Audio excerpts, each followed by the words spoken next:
பாகவதம் 107வது உபன்யாசம். சோபகிருத் வருஷம் மார்கழி மாதம் 3ஆம் தேதி 3/9/5125 செவ்வாய்க்கிழமை.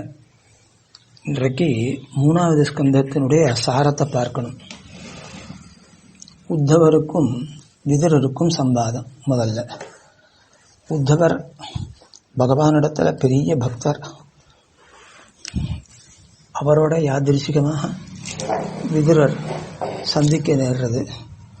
அப்பொழுது உத்தவரிடத்தில் விதுரர் துவாரகையில் செய்திகள், ஹஸ்தினாபுரத்தில் செய்திகள் எல்லாத்தையும் சொல்லும்படி கேட்குறார். அதனால் அவர் சொல்கிறார், உத்தவர் இந்த மகாபாரத யுத்தம் முடிஞ்சு எல்லா சேனையும் அழிந்து விட்டன. கௌரவர் ஒருத்தர் கூட மிச்சமில்லை. இங்கேயும் பாண்டவர்களை தவிர மிச்சம் யாரும் இல்லை என்று சொல்றார் உத்தவர். அதுக்கு பிறகு என் பெருமான் தன்னிடத்தில் பேசிக்கொண்டிருந்து தன்னுடைய சோதிக்கு போக போகிறேன் என்று சொன்னான். தானும் கூட வரதா சொன்னேன். ஆனால் நீ பக்தி யோகத்தை பரப்பிக்கொண்டு இங்கே இருன்னு சொல்லிட்டு போயிட்டான். நீ பத்ரிகாசிரமத்துக்கு போக சொல்லி என்னை நியமிச்சிருக்கான். அதனால் பகவான் தன்னுடைய சோதிக்கு எழுந்தருள விட்டான் என்று விதுரருக்கு சொல்கிறார். அப்படி பகவான் எழுந்தருளின செய்தியை சோகித்து கொண்டே சொல்றார். கிருஷ்ணன் உடைய பல சரித்திரங்களை நினைவு கூறுகிறார். மதுரைக்கு போய் கம்சனை கொன்றது, துவாரகையில் பல செயல்களை நடத்தினது, இதையெல்லாம் நினைவு கூர்ந்து ஆனந்தப்படுறார் உத்தவர். விதுரர் பந்துக்களுடைய மரணத்தை கேட்டு ஆத்ம ஞானம் பெறுவதற்காக உத்தவரால் மைத்ரேயரிடம் போகும்படி தூண்ட பெற்றார். அதன்படி அவர் மைத்ரேயரிடத்தில் போகிறார். உத்தவர் பத்ரிகாசிரமத்தை நோக்கி போகிறார். விதுரராலே பகவானுடைய லீலைகளை சொல்லும்படி வினவ பெற்ற மைத்ரேய முனிவர் மகத்து முதலான தத்துவங்களின் சிருஷ்டியை பற்றியும் அந்த தத்துவங்கள் பகவானை ஸ்தோத்திரம் செய்தலையும் சொன்னார். அண்ட சிருஷ்டியையும் பிரம்மோத்பத்தியையும் அவரிடத்திலிருந்து தேவாதிகள், அதுக்கு மேலே இந்திரியோத்பத்தி இவற்றையும் சொல்லுகிறார். மைத்ரேயர் மொழிந்த விஷயங்களை விதுரர் புகழ்ந்து மேல் பல வினாக்களை செய்கிறார் விதுரர் மைத்ரேயரிடத்தில். மைத்ரேயர் விதுரருடைய கேள்விகளுக்கு மறுமொழி கூறுகிறார். பிரம்மதேவன் சிருஷ்டி சாமர்த்தியம் பெற வேண்டி பரமபுருஷனை ஸ்தோத்திரம் செய்கிறான். விதுரர் சிருஷ்டியை பற்றி வினவுகிறார். மைத்ரேயர் பிராகிருதம் முதலான சிருஷ்டியின் பிரிவுகளை நிரூபிக்கிறார்.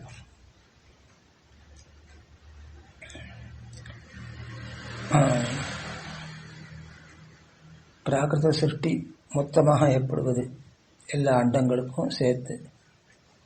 அதுக்கப்புறம் தைனந்தின சிருஷ்டி அப்படின்றது அன்றன்றைக்கு பூதங்கள் மற்ற பூதங்களை உண்டு பண்ணுகின்றன. எப்படி சிருஷ்டியினுடைய பிரிவுகள் உள்ளன.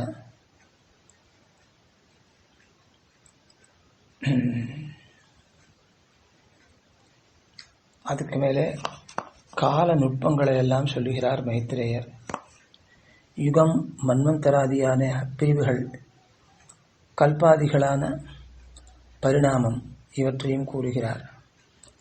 பிரம்மதேவன் அஞ்ஞான விருத்திகளையும் ருத்ரனையும் சனகாதிகளையும் மரீச்சி முதலியவர்களையும் தர்மம் அதர்மம் முதலியவற்றையும் படைத்து பிரஜைகளின் அபிவிருத்திக்காக மனு சதரூபை என்கிற ஆண் பெண்களை படைத்தான். பூமி ஜலத்தில் ஆழ்ந்திருப்பதைக் கண்டு மனு பிரம்மதேவனை பார்த்து வாசம் செய்ய வேண்டும் இடம் வேண்டுமே என்று கேட்கிறான். பிரம்மதேவன் அதை பற்றி சிந்தித்துக் கொண்டிருக்கையில் பகவான் வராகரூபியாக தோன்றி ஹிரண்யாக்ஷனை வதம் செய்து பூமியை கொண்டு வந்து ஜலத்தின் மேலே ஸ்தாபனம் செய்கிறார். அதிலே தன் ஆதார சக்தியையும் நிலைநிறுத்துகிறார். விதுரர் பகவான் வராகாவதாரம் செய்து ஹிரண்யாக்ஷனை கொன்றதற்கு காரணத்தை வினவுகிறார். மைத்ரேயர் காரணம் சொல்லுகிறார். திதிக்கு சந்தியா காலத்தில் கஷ்யபரிடமிருந்து கர்ப்பம் உண்டானதை கூறுகிறார். அதற்கு காரணம் அதுக்கு முன்னையே சனகாதிகளிடத்தில் ஜெய விஜயர்கள் என்ற துவாரபாலர்கள், பகவானுடைய துவாரபாலர்கள் அவர்களை எம்பெருமானுடைய ஆலயத்துக்குள்ள விடாமல் தடுத்தார்கள். அப்படி அபச்சாரப்பட்டார்கள். அதனாலே நீங்கள் பூமியில் போய் பிறவுங்கள் என்று சனகாதிகள் சபித்தார்கள். அவர்கள்தான் இப்பொழுது திதியுடைய கர்ப்பத்தில் பிரவேசித்திருக்கிறார்கள் என்று சொல்லுகிறார் மைத்ரேயர். திதியின் கர்ப்பத்தில் உள்ள கஷ்யபருடைய வீரியத்தின் தேஜஸினால் தேவதைகள் ஒளி மழுங்க பெற்றிருக்கிறார்கள். அந்த காரணத்தை பிரம்மதேவனை வினவுகிறார்கள் தேவர்கள். அவனும் காரணத்தை விஸ்தரமாக சொல்லுகிறான். இப்படி சாபம் பெற்றவர்களான துவாரபாலர்கள் இப்படி திதியினுடைய கர்ப்பத்தை பிரவேசித்திருப்பதாலே உங்கள் தேஜஸ்கள்லாம் குறைந்திருக்கின்றன என்று சனகாதிகள் துவாரபாலர்களை சபித்ததற்காக அனுதாபப்படுகிறார்கள். பகவான் அவர்களுக்கு சமாதானம் கூறுகிறார். ஹிரண்யாக்ஷன், ஹிரண்யகசிபு இவர்களின் பிறவியும் ஹிரண்யாக்ஷனுடைய பிரபாவமும் அவனுடைய திக்விஜயமும் சொல்லப்படுகின்றன 17வது அத்தியாயத்தில். ஹிரண்யாக்ஷனுக்கும் பூமியை எடுக்க முயன்ற வராகப் பெருமாளுக்கும் யுத்தம் நடக்கிறது. வராக பகவான் ஹிரண்யாக்ஷனை சம்ஹாரம் செய்கிறார். இது 19வது அத்தியாயம். அடுத்து ஸ்வயம்பூ மனுவினுடைய சரித்திரம், அது அப்புற சிட்டியினுடைய விரிவு. இது 20வது அத்தியாயம். கர்தம பிரஜாபதி விவாகத்துக்காக தவம் செய்கிறார். அதனால் சந்தோஷித்த பகவான் விவாகத்துக்கான ஏற்பாட்டை நான் செய்கிறேன் என்று சொல்கிறார். மனுவே உம்மை வந்து பார்த்து தம் பெண்ணை உமக்கு விவாகம் செய்து கொடுப்பார் என்று சொல்றார் பகவான். மனு கர்தமருக்கு அப்படியே கர்தமரை வந்து சேவித்து அவரை புகழ்ந்து தன் புதல்வியை, தேவகூதி என்கிற தன் புதல்வியை அந்த கர்தம பிரஜாபதிக்கு விவாகம் செய்து கொடுக்கிறார். பிறகு தான் திரும்பி போகிறார். கர்தம பிரஜாபதி தேவகூதியுடன் போகங்களை எல்லாம் அனுபவிக்கிறார். ஒரு விமானத்தை உண்டாக்கி கொண்டு பல 1000 வருஷங்கள் அனுபவிக்கிறார்.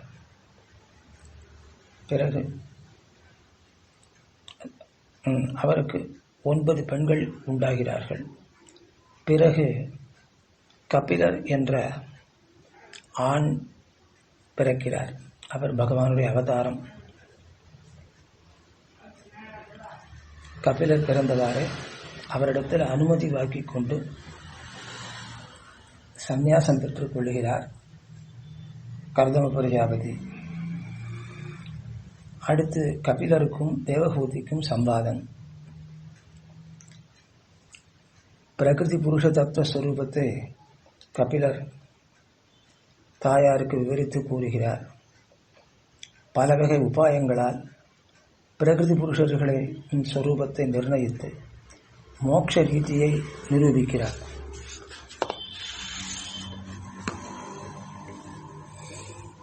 பக்தி யோகத்தையும் அதற்கு அங்கமான மற்றவைகளையும் விவரித்து கூறுகிறார். அடுத்து 29வது அத்தியாயத்தில் கீழ்ச்சொன்ன பக்தி யோகத்தின் பிரிவுகளையும் காலஸ்வரூபத்தையும் சொல்லுகிறார். 30வது அத்தியாயத்தில் வைராக்கியத்தை விளைக்கும் பொருட்டும் சம்சாரத்தின் கொடுமையை நிரூபிக்கிறார். 32வது அத்தியாயத்தில் ஜீவன் கர்ப்பவாசத்தால் துக்கங்களை அனுபவிக்கிறான். கர்ப்பத்திலிருந்து இருக்கும் பொழுது பரமாத்மாவை ஸ்தோத்திரம் பண்ணுகிறான். கர்ப்பத்திலிருந்து வெளிவந்த பின்பு அஞ்ஞானத்தால் மூடப்பெற்று மீளவும் சம்சார துக்கங்களையே அனுபவிக்கிறான்.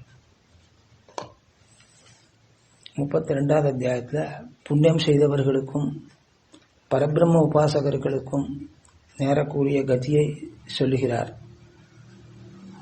33வது அத்தியாயத்தில் தேவகூதி கபிலரை ஸ்தோத்திரம் செய்கிறாள். கபிலரும் கிளம்பி போகிறார். அவள் யோக மார்க்கத்தினால் பரபிரம்மத்தை அடைந்து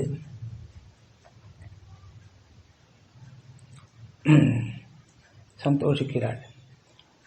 அந்த சரீரம் அவள் யோகத்தினாலே பரபிரம்மத்தை அடைந்தாள். அவள் சரீரம் கீழே விழுகிறது. அதுவே ஒரு நதியாக பெருக்கெடுக்கிறது. கபிலரும் அந்தர்தானமாகிறார். இதோட 33வது அத்தியாயம் முடிகிறது. அதுதான் கடைசி அத்தியாயம் இந்த ஸ்கந்தத்தில். இப்படி 3வது ஸ்கந்தத்தில் 33 அத்தியாயங்கள் யாவும் முடிந்தன. ஒரு ஸ்கந்தம் என்றால் ஒரு கிளை அப்படின்னு அர்த்தம். ஒரு மரத்தில் ஸ்கந்தகான்றது ஒரு கிளை. அதுமாரி 12 ஸ்கந்தம் உடையது இந்த பாகவத மகாபுராணம். அதனால் 12 கிளைகளை உடையது. அதனால் ஸ்கந்தகான ஒரு கிளை, ஏதோ ஒரு பாகம் அப்படின்னு வச்சுக்கிறது கிரந்தமாக இருக்கிறச்சு. அதனால் இப்படி 3வது ஸ்கந்தம் என்றது முடிகிறது. ஆழ்வார் திருவிழா. அடுத்து சிறிது நாள் கழித்து 4வது ஸ்கந்தம் ஆரம்பிக்கிறேன். ஆழ்வார் திருவடிகளே சரணம், எம்பெருமானார் திருவடிகளே சரணம், ஜீயர் திருவடிகளே சரணம். 107வது உபன்யாசம் முடிந்தது.